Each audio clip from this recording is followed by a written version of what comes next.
Professora Silene Lac apresenta mais uma videoaula. Acesse www.aulasdeartes.com.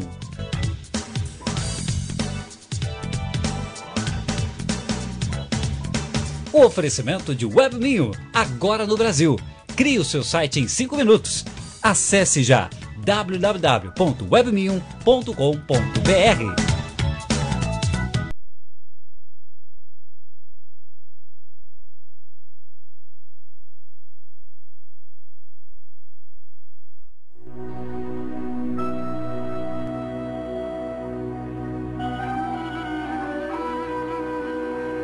O imperador Teodósio dividiu em duas partes o imenso território que dominava, o Império Romano do Ocidente e o Império Romano do Oriente.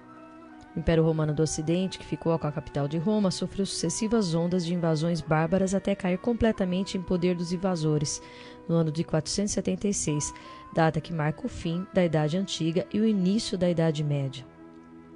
Já o Império Romano do Oriente, apesar das contínuas crises políticas que sofreu, conseguiu manter sua unidade até 1453, quando os turcos tomaram sua capital, Constantinopla. Teve início então um novo período histórico, a Idade Moderna. Constantinopla foi fundada pelo imperador Constantino em 330, no local onde ficava Bizâncio, antiga colônia grega. Por causa de sua localização geográfica entre a Europa e a Ásia, no Estreito de Bósforo, esta rica cidade foi palco de uma verdadeira síntese das culturas greco-romana e oriental. O termo bizantino, derivado de Bizâncio, passou a ser usado para nomear as criações culturais de todo o Império do Oriente, e não só daquela cidade. O Império Bizantino, como acabou sendo denominado Império Romano do Oriente, acabou seu apogeu político e cultural durante o governo do imperador Justiniano, que reinou de 527 a 565. A arte bizantina é uma expressão de riqueza e poder. A afirmação do cristianismo coincidiu historicamente com o momento de esplendor da capital do Império Bizantino. Por isso, ao contrário da arte cristã primitiva, que era popular e simples, a arte cristã, depois da oficialização do cristianismo, assume um caráter majestoso, que exprime poder e riqueza. A arte bizantina tem como objetivo expressar a autoridade absoluta do imperador, considerado sagrado, um representante de Deus e com poderes temporais e espirituais. Tinha algumas convenções estabelecidas. A frontalidade, pois a postura rígida da figura leva o observador a uma atitude de respeito e veneração pelo personagem. Era determinado o lugar de cada personagem sagrado na composição, indicando como deveriam ser os gestos, as mãos, os pés, as dobras, as roupas e os símbolos. Tudo. As personalidades oficiais e os personagens sagrados passaram também a ser retratados de forma a trocar entre si seus elementos caracterizadores. A representação de personalidades oficiais sugeria que se tratava de personagens sagrados. Já os personagens sagrados, por sua vez, eram reproduzidos com as características das personalidades do Império. Cristo, por exemplo, aparecia como um rei e Maria como rainha. A procissão de santos e apóstolos aproximava-se de Cristo ou de Maria de forma solene, como ocorria na realidade com o cortejo do imperador nas cerimônias da corte. Mosaico. O mosaico consiste na técnica de colocação lado a lado de pequenos pedaços de pedras de cores diferentes sobre uma superfície de gesso ou argamassa. Essas pedrinhas coloridas são dispostas de acordo com um desenho previamente determinado.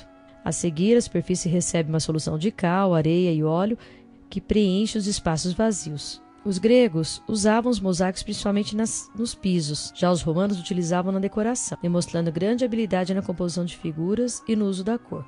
Na América, os povos pré-colombianos, principalmente os maias e os astecas, chegaram a criar belíssimos murais com pedacinhos de quartzo, jade e outros minerais.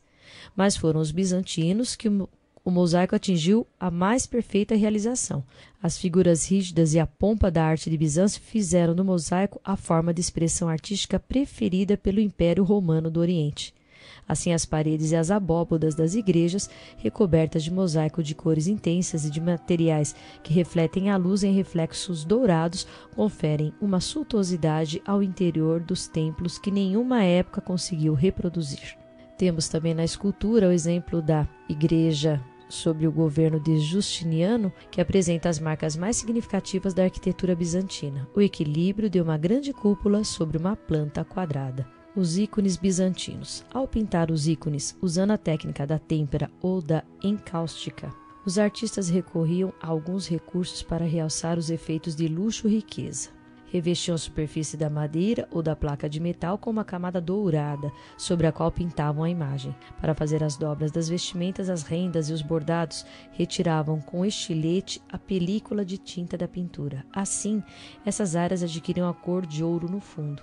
Às vezes colavam na pintura joias e pérolas preciosas e chegavam mesmo a confeccionar coroas de ouro para as figuras de Cristo ou de Maria. Essas joias conferiam aos ícones um aspecto de grande suntuosidade. Os ícones eram venerados nas igrejas, mas não era raro encontrá-los nos oratórios familiares, pois popularizaram-se entre os gregos, balcânicos, eslavos e asiáticos, mantendo-se por muito tempo como expressão artística e religiosa.